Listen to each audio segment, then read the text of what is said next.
Stop scrolling. Have you heard social media gurus hype the 609 letter as the ultimate credit repair secret? But are 609 letters still useful for credit repair?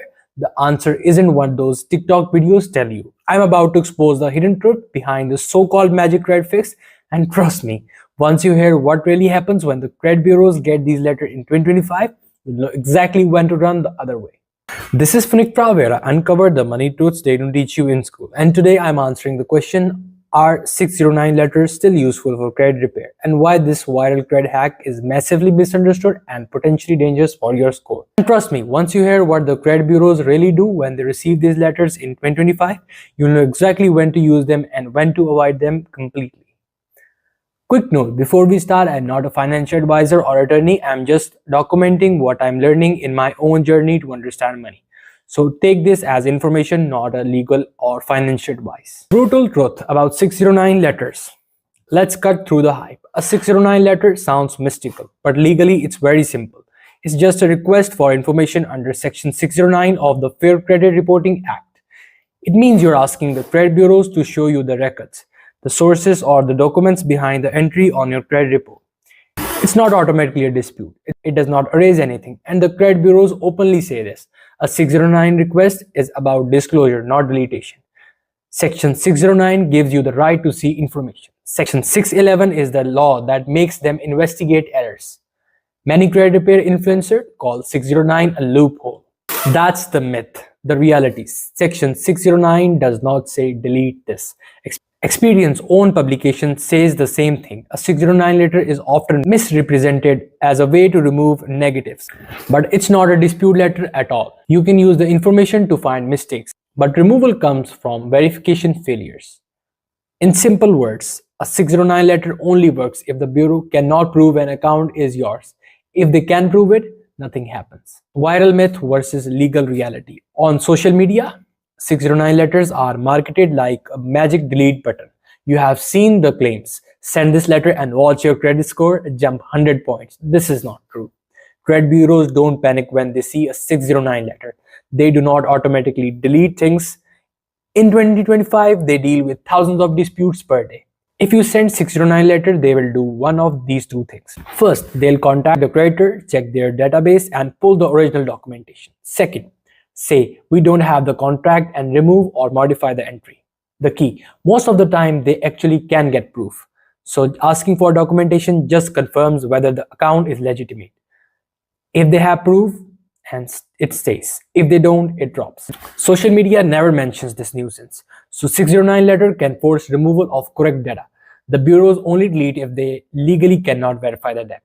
Current success rates, 2025 reality check. So how often does 609 letter actually work today? There's no exact official statistics, but experts, attorneys, and credit repair professionals agree the success rate is very low. Many users report getting from letters back saying we verified the account or this do not appear to be you.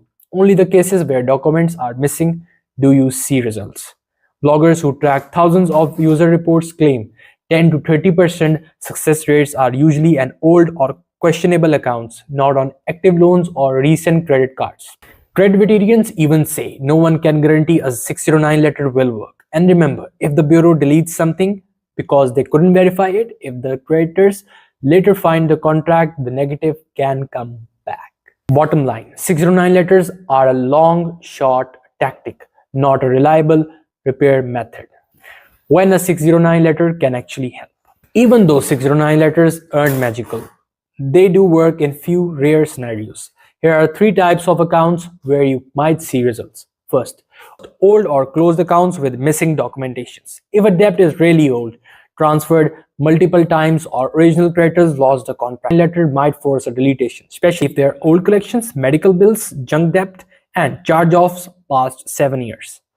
Second, old bankruptcies or foreclosures. Sometimes after many years, courts or lenders do not have the documents anymore. If they can't verify it, the bureaus can remove it.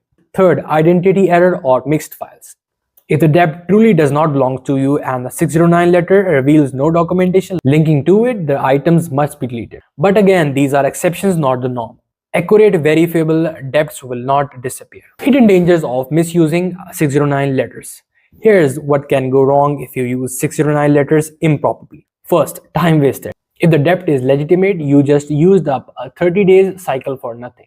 Second, false confidence. Many people send a 609 letter and think, I'm done, it will be removed. But if nothing happens, you'll still need real disputes, negotiations, or pay for delete strategy. Third, possible verification refresh. Rare, but creditors sometimes update the reporting data after verifying your letter. Make it look newer. Fourth, privacy concerns. You must attach your ID and address documents. Never send original. Always redact sensitive information.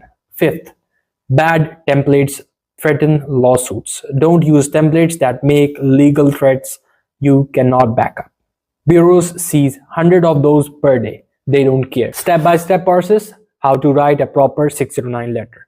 If you do decide to send one, here's how to do it correctly. Step 1. Pull your reports. Get a fresh copies of all 3 bureaus. Highlights the accounts you want to question. Step 2. Gather identification. Include copy of your government ID, 2 utility bills, and highlighted credit report pages.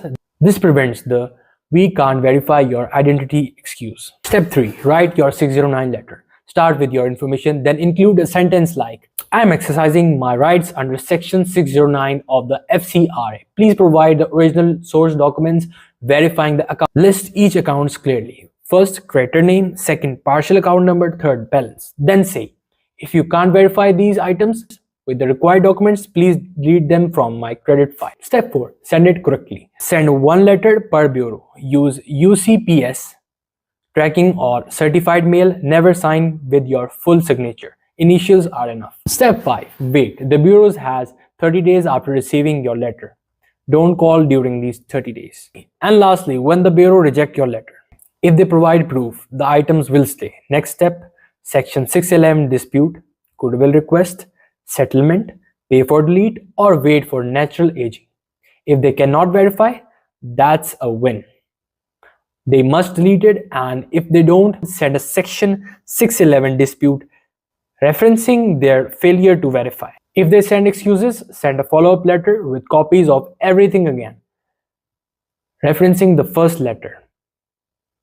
If you like this video, please hit subscribe button and like the video, and tell me in the comments that what would be the next topic.